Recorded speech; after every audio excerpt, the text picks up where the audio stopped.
went to Harvard undergrad, and at the Harvard Library, I was still in Boston at the time, so I could just go back.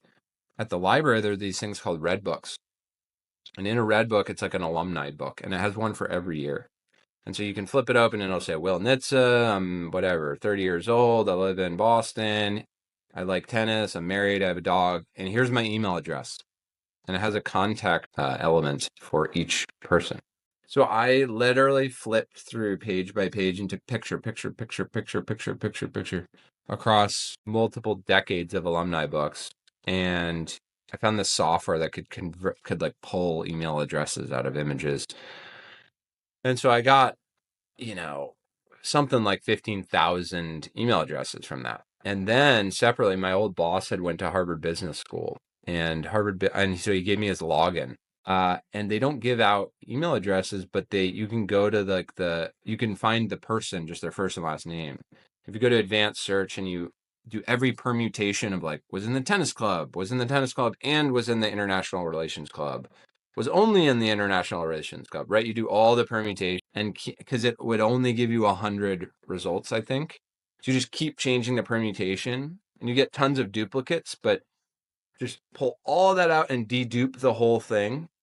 I got something like 85% plus of like all people who had ever gone to HBS, which is just wild.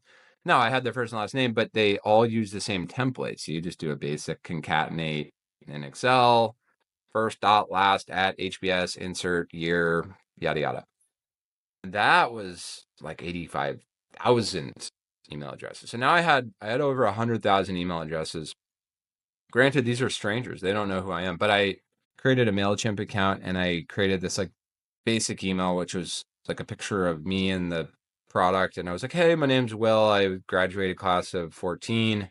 I did the whole woe is me, like little guide. I'm chasing my dreams. I have this project. It would mean the world if you just checked out this campaign, right? A little bit of the heartstrings move, and just blasted these people, right? Which of course is against, the rules. Like no one ever opted in. And I used my Harvard undergrad email address as the reply to, right? Because like you would kill your domain score otherwise. But that's not my domain. So, and of course, a zillion people marked it as spam and blah, blah, blah. But I mean, we made multiple thousands of dollars that way. I mean, I don't know the exact number, but like we made like $30,000 just from that. And tons of people are like, never email me again. How did you get my email? This is crazy, blah, blah, blah. But a ton of people were like, this is awesome. Like, love the hustle. I just bought 2 boxes.